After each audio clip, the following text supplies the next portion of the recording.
Assalamualaikum semuanya. Hai, apa kabar kalian semua?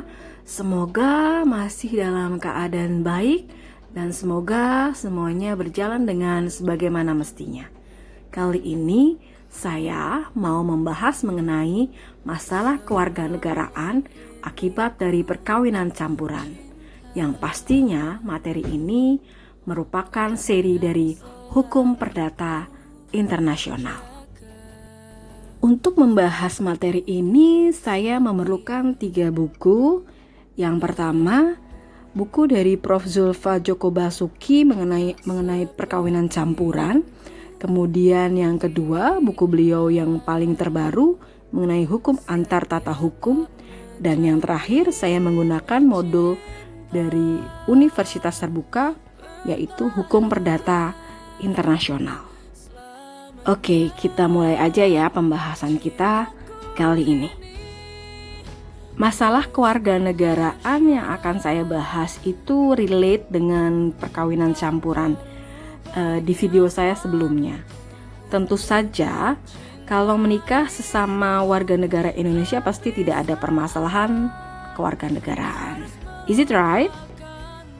Kita coba ke zaman Undang-Undang Dasar 1945 yang asli, di mana diberlakukan pada tanggal 18 Agustus dan pertama kali peraturan perundang-undangan tentang kewarganegaraan adalah Undang-Undang Nomor 3 tahun 1946. Jika dilihat dalam pasal 1 butir A dari undang-undang tersebut, sangat jelas jika undang-undang ini menganut prinsip ius soli.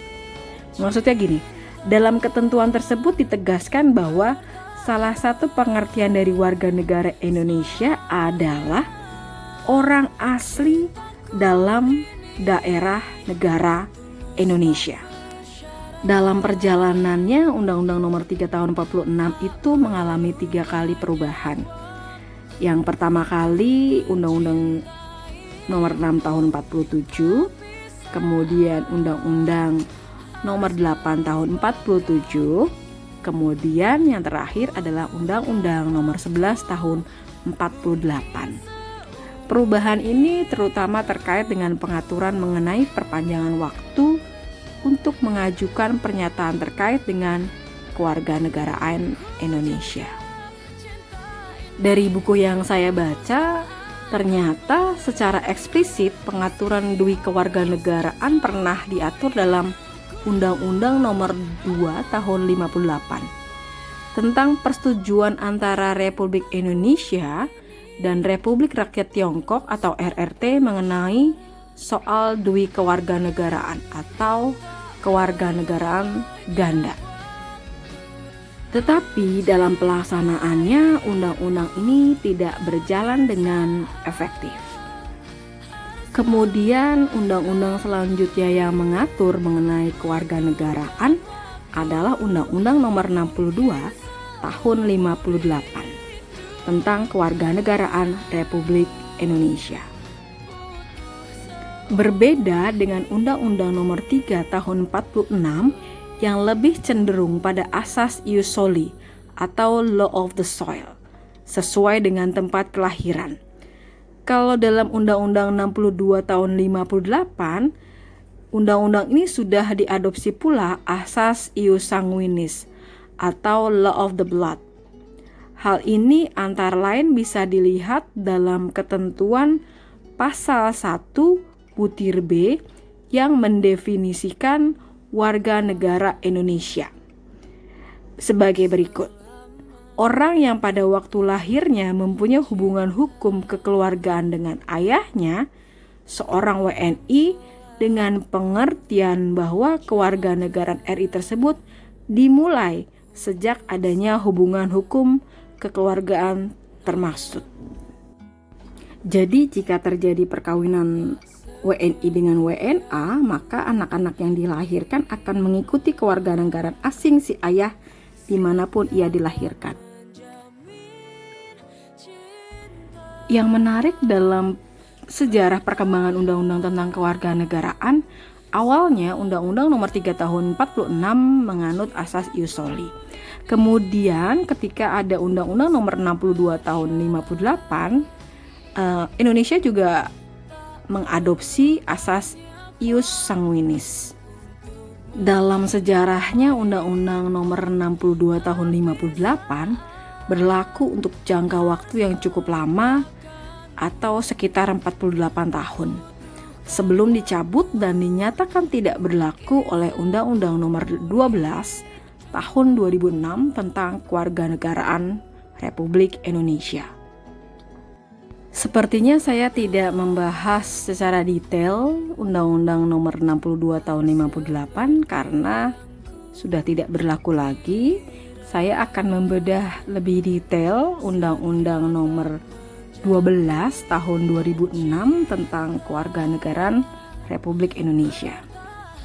Oke, undang-undang saat ini tentang kewarganegaraan yang berlaku adalah Undang-Undang Nomor 12 Tahun 2006. Berdasarkan penjelasan umum undang-undang ini menganut 4 asas kewarganegaraan, antara lain asas ius sanguinis atau law of the blood, kemudian 2 asas ius soli, law of the soil, kemudian yang ketiga asas kewarganegaraan tunggal, yakni asas yang menentukan satu kewarganegaraan bagi setiap orang, dan yang keempat asas kewarganegaraan ganda terbatas, yakni asas yang menentukan kewarganegaraan ganda bagi anak-anak sesuai dengan ketentuan yang diatur dalam undang-undang ini. Dalam undang-undang ini juga memberikan ketegasan bahwa pada dasarnya tidak mengenal kewarganegaraan ganda atau bipartite ataupun tanpa kewarganegaraan atau apartheid. Kewarganegaraan ganda yang diberikan kepada anak dalam undang-undang ini merupakan suatu pengecualian. Oke, nanti saya bahas pasal per pasal. Oke. Pemberian dui kewarganegaraan kepada anak itu dikecualikan terhadap anak-anak yang dilahirkan dalam perkawinan campuran. Dui kewarganegaraan terbatas ini sampai ia berumur 18 tahun atau sudah kawin sebelum umur 18 tahun. Jadi paling lambat dalam waktu 3 tahun setelah berusia 18 tahun atau sudah kawin, si anak harus milih nih salah satu kewarganegaraannya, menjadi warga negara Indonesia atau warga negara asing. Ini tertuang dalam pasal 4 C, D, H, dan I Jungto pasal 5 dan 6 Undang-Undang Nomor 12 Tahun 2006. Pemberian kewarganegaraan terbatas ini juga berlaku terhadap anak-anak perkawinan campuran yang sudah lahir pada saat Undang-Undang 12 tahun 2006 ini diundangkan, tapi berumur di bawah 18 tahun. Untuk mendapatkan kewarganegaraan Indonesia di samping kewarganegara asingnya, ia harus mendaftarkan diri dulu kepada menteri melalui pejabat atau perwakilan Republik Indonesia paling lambat 4 tahun setelah undang-undang ini diundangkan. Bagi anak-anak yang memperoleh dui kewarganegaraan bisa juga menggunakan paspor Indonesia atau paspor asing karena paspornya akan diberi tanda khusus. Untuk itu orang tuanya harus melaporkan status anaknya kepada kantor imigrasi di tempat orang tuanya tinggal. Apabila si anak menyatakan akan memilih untuk menjadi warga Indonesia, maka berlaku ketentuan yang termuat dalam Peraturan Menteri Hukum dan HAM Nomor M 01HL 0301 Tahun 2006 tentang tata cara pendaftaran untuk memperoleh kewarganegaraan Republik Indonesia. Berdasarkan pasal 41 dan memperoleh kembali kewarganegaraannya berdasarkan pasal 42. Kemudian pasal 19 Undang-Undang 12 tahun 2006, warga negara asing baik laki-laki maupun perempuan yang menikah dengan perempuan warga negara Indonesia dimungkinkan untuk menjadi warga negara Indonesia tanpa melakukan naturalisasi. Cukup dengan ia telah tinggal di Indonesia selama 5 tahun berturut-turut atau 10 tahun tidak berturut-turut, kecuali mengakibatkan kewarganegaraan ganda. Apabila tidak mungkin menjadi WNI karena akan mengakibat kewarganegaraan ganda, kepada yang bersangkutan dapat diberikan izin tinggal tetap. Khusus untuk pihak laki-laki, ketentuan ini tidak dikenal di dalam Undang-Undang Kewarganegaraan lama, yaitu Undang-Undang Nomor 62 Tahun 58. Untuk menjadi warga negara Indonesia, ia harus melakukan naturalisasi dan tidak ada ketentuan tentang izin tinggal tetap. Jadi kesimpulan saya, Indonesia Undang-Undang 12 tahun 2006 menganut ius soli, ius sanguinis, kewarganegaraan tunggal plus kewarganegaraan ganda terbatas. Terbatas di sini maksudnya adalah untuk anak-anak yang lahir karena perkawinan campuran. Setelah dia 18 tahun, dia boleh memilih WNI atau WNA.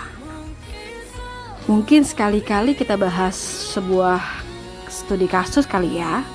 Oke, semoga bermanfaat. Yaudah, bye-bye.